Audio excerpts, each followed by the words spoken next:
Have you ever wondered what our world would be like if everything was the exact same? We'd all act like the same people, everything created would never have variation.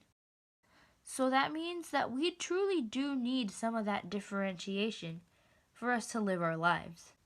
The same goes for the materials that engineers and biomedical scientists are tasked to utilize within their careers.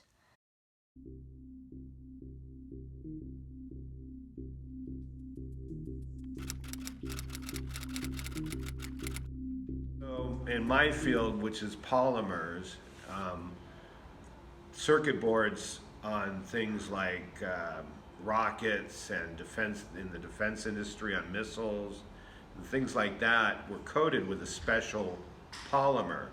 And so at the company that I worked at, we coated those. Now they go into a chamber and the coating comes in, but there's many variables such as the size of the chamber, the amount of time, the actual type of material that you put onto the boards.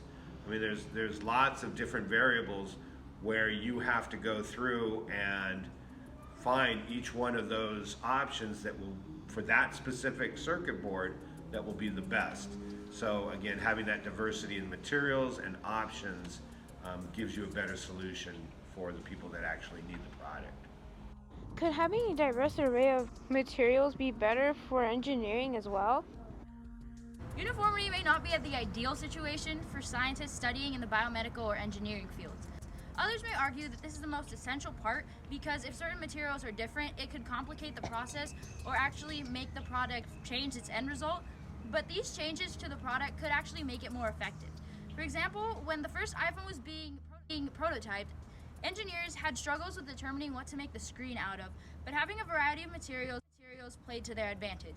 Apple's engineering team tested with glass, plastic, gels, and many other materials until they ultimately went with glass as the most effective material to hold the touch sensors for the iPhone.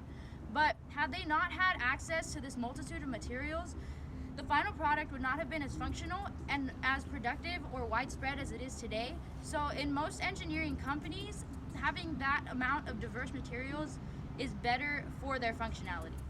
Why is diversity in the biomedical field important compared to uniformity? In the biomedical field, diversity in materials is more important than uniformity because the diversity allows you to come up with different outcomes. For example, when people were creating synthetic heart valves, they used both man-made materials and natural materials. For the man-made, they used metals and plastics, and for the natural, they used cow tissue and pig tissue. Both were working to solve the same issue, but both had different downfalls and benefits. In conclusion, having such a variety and diversity in building or testing materials may impact the end result of projects, but having the option to test them is better than only having one rooted material that cannot be altered. And this concludes